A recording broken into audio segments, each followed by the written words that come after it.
आता कर्करोगावर उपचार होणार अत्याधुनिक आणि परवडणाऱ्या दरात. कोल्हापुरात सुरू झालंय क्युरा लाईफ कॅन्सर सेंटर. नामांकित medical oncologist doctor Akshay Shivchand यांच्या मार्गदर्शनाखाली chemotherapy, targeted therapy, immunotherapy, hormonal therapy आणि सर्व प्रकारच्या कर्करोगावर खात्रीशीर उपचार. Cura life cancer centre, Rajarampuri 8वी गल्ली, कोल्हापूर. संपर्क 90 286 10 470.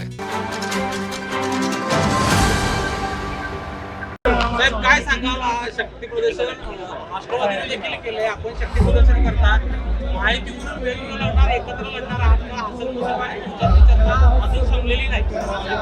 आपण मुख्यमंत्री आदरणीय आमचा दैवत देवेंद्र फडणवीस साहेबांच्या मार्गदर्शनाखाली ही गोकुळची निवडणूक आम्ही महायुतीवर आपण एकत्र लढायचा निर्णय झाला. तर आदरणीय मुश्रीफ साहेबांनी 1971चे सर्व सभासद ठरावधारक शक्ती प्रदर्शन दाखल केले. त्यांनी 1971 करतेवेळी मी 2026चे ठरावधारक 308 आत्ता आम्ही दाखल केले. उद्या काहीतरी होतील. कारण आमच्यातले अपात्रांची आम्ही संख्या लांब ठेवली की अपात्रांना आम्ही पहिल्यापासून जे 1410 व 427, 1310 व 427 ह्या डेअरी आम्ही अपात्रासाठी केल्यानंतर 1300 म्हणजे टोटल 1700 पैकी 1100 डेऱ्या अपात्र झाल्यात. त्यात आमच्या पण काही डेऱ्या होत्या. म्हणून हा कायदा सगळ्यांनाच लागू होतो आणि म्हणून आम्ही अपात्रांना आम्ही सोबत घेतलंच नाही आहे. आणि आम्ही अपात्रांच्या विरोधात आम्ही कोर्टात गेलो आहे, ते कोर्टात गेलेत. आणि असं असतेवेळी आम्ही संख्या वाढवायची म्हणून आम्ही कोण दिशाभूल करत नाहीत. आणि मला अतिशय त्याविषयी वाईट पण वाटते की त्याविषयी मुश्रीफ साहेबांनी ठराव दाखल करत असतेवेळी 2-2.5 लोकसंख्या घेऊन जाणं आणि तिथल्या अधिकाऱ्यांना परत ठराव देणं आणि लगेच करा म्हणजे दमदडी करणं शक्य नाही आहे. म्हणून आम्ही प्रामाणिक सांगितलं, शांततेने आपण ह्या सगळे महायुतीवर आपण सगळं सोबत आहोत, जायचं, अधिकाऱ्यांना द्यायचं आणि वापस यायचं. त्यांच्या पद्धतीने ते सर्व छाननी करते आणि व्यवस्थित मार्गदर्शन करून ते आपल्याला जे पात्र आहेत ते आपल्या सक्षमपणे आपल्याला हे करते भूमिका. तर माहिती म्हणून आपण एकत्र लढणार आहात, मात्र हसन मुश्रीफांनी आपल्यातील जे गेल्या अनेक दिवसांपासूनची चर्चा हे कसं थांबणार आहे या संदर्भात कायम विरोध राहतात म्हणला मुश्रीफांसोबत.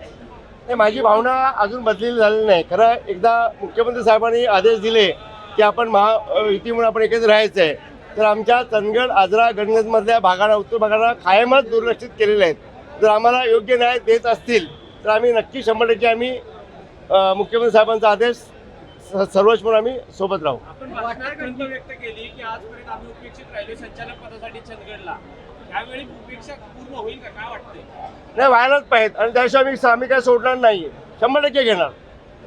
चेअरमन पद पण घेणार आणि संचालक पद पण घेणार. 100% चंदगड, आजरा करण्यास 100% घेणार. यात काही कुठली शंका नाही. काय चर्चा झालेली आहे, काय महायुतीच्या नेत्यांची असेल? चर्चा आमच्या सभासद ठरावावरती होते. आता आमचे 308 झालेले आहेत आणि अजून एक या 2-3 दिवसामध्ये आपण 400 पर्यंत तरी पोहोचू किंवा 350-400 पर्यंत तरी पोहोचू. दादा, आमच्या 4 सीटचं आम्हाला पाहिजेत.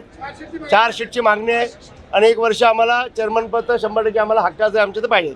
कारण का जिल्ह्यामधलं गोकुळ दुधामध्ये संघामध्ये सगळ्यात सर्वश्रेष्ठ दूध आमचं चंदगड, आजरा आणि गणगत भागामध्ये येते आणि तो आमचा अधिकार आहे. आणि तो अधिकार आत्ता आम्ही कोणाला गमवू शकत नाही. त्यासाठी वाटेल ते आम्ही सर्व शेतकरी बांधव, आम्ही सर्व राजकीय पक्ष एकत्र यावं अशी विनंती केली. करतील असला पुढे आमच्या हे नाही. कारण आम्ही कमीत कमी आमच्या पक्षाच्या, आमच्या गटाचे आम्हाला मानणार आहे. शेतकऱ्यांच्या कष्टाने घामातून जे दूध डेअरीधारक आपल्याला दूध देतात आणि ते उत्पन्न सगळ्यात जास्त गोकुळ संघाला होते, तर आम्हाला त्याचंच श्रेय आम्हाला नक्कीच ह्याला मिळालंच पाहिजे. शब्द आमचे राज्याचे मुख्यमंत्री सक्षमपणे मला निरोप काय सांगतील तसं आम्ही पुढे जाऊ. ते माझा निर्णय ते घेतील. ताज्या घडामोडी पाहण्यासाठी माझा महाराष्ट्र न्यूजला आजच सबस्क्राईब करा.